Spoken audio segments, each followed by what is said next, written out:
Tingnan ninyo mga kaibigan, dahil may natira pa tayong sirali dito sa bukid, gagawin natin itong sirali jam. Tara mga kaibigan, try nating gawing sirali jam ang natirang sirali dito sa bukid.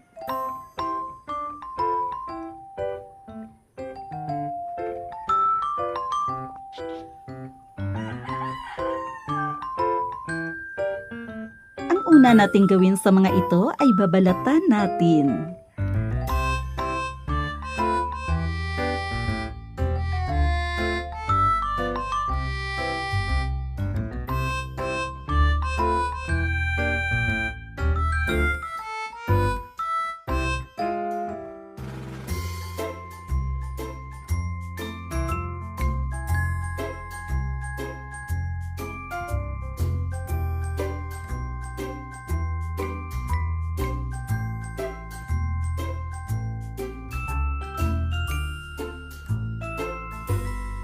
Heto na po mga kaibigan ang ating sirali. Ang iba dito ay binalatan ko at ang iba naman ay hindi.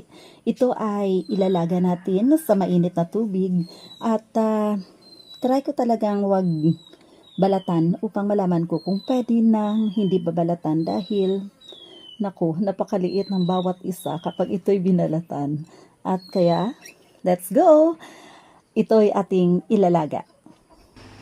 Maglalagay muna ako ng tubig sa kawali at ito'y aking papakuluan. Kailangan ko pang maghintay ng ilang mga minuto upang kumulo ang tubig na inilagay ko dito. Ayan po at kumulo ng ating tubig kaya ilalagay na natin dito ang sirali.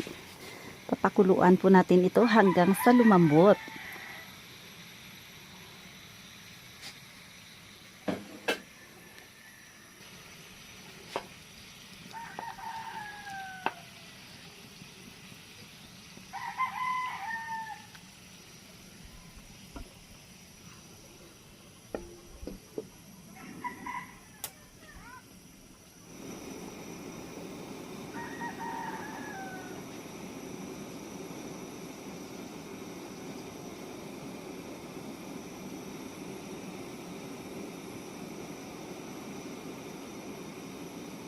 Heto na po ang pinakuluan nating sirali. Tingnan ninyo.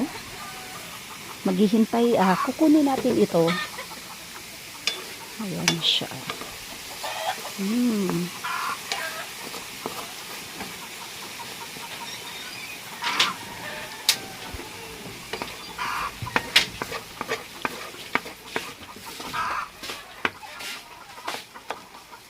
Ayan, malambot na.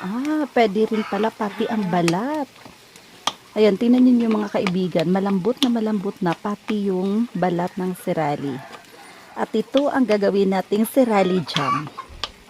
Sa pagkatapos nito ay ililipat natin ng sisidlan at papakulo ulit tayo ng tubig upang gumawa ng syrup mula sa asukal. Brown sugar lamang po ang ating gagamitin dito. Ayan po. Ayan. Ito na po ang pinakuluan nating sirali.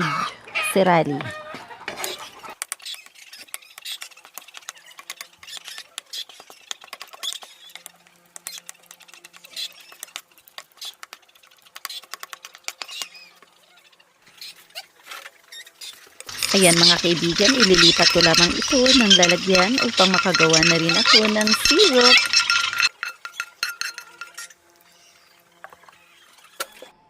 Pagkatapos niyan ay magpapakulo muli ako ng tubig. At kapag ito'y kumulo na, maglalagay ako ng 1 cup ng brown sugar. Ito ang gagawin kong syrup para sa pinalambot kong sirali.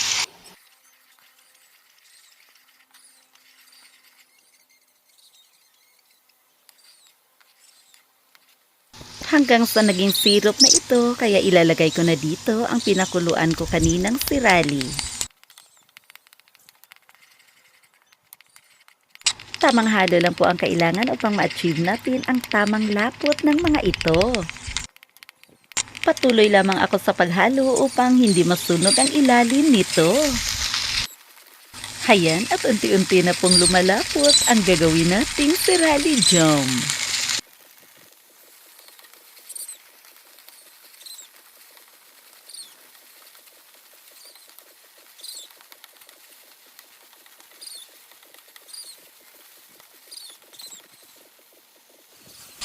Ayan na po mga kaibigan, luto na po ang ating sirali jam.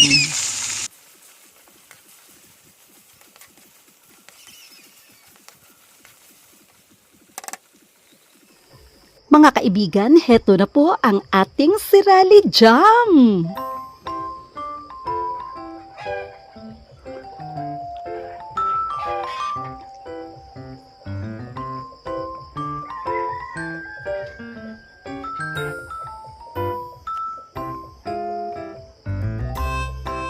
Ayan mga kaibigan, heto na po ang ating sirali jam at titikman natin kung ano kaya ang lasa nito. Ayan ho mga kaibigan, kukuha lamang tayo ng kaunti at titikman natin ito.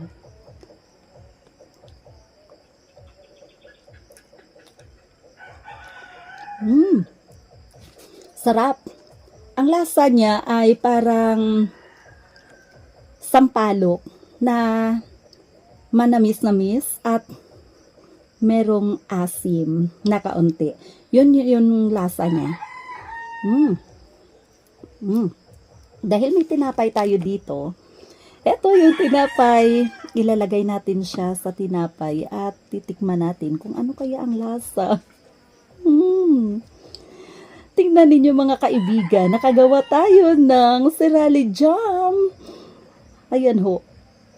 Naku, napakasarap. Akala ko lamang ay raw lamang siyang kainin. Subalit ito pala ay magagawa nating sirali jam. At 'di ba? Maaari natin itong ipalaman sa tinapay at titikman natin kung ano kaya ang lasa nito kapag nilagay natin sa tinapay. Ayan ho mga kaibigan, kain tayo.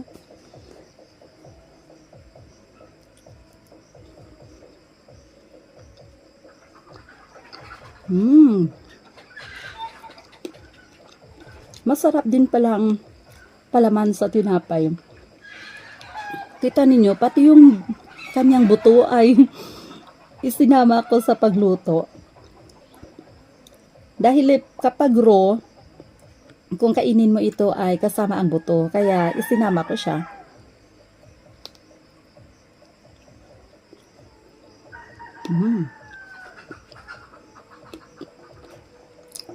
Sarap.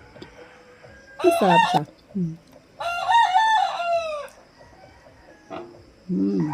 Ang kanyang lasa po ay parang sampalok na manamis-namis at medyo may kaunting asim para siyang sampalok. Ito pala ang sirali jam. Kung gagawin mo siyang jam, ito pala. Pwede mo siyang ipalaman sa tinapay. Yan o.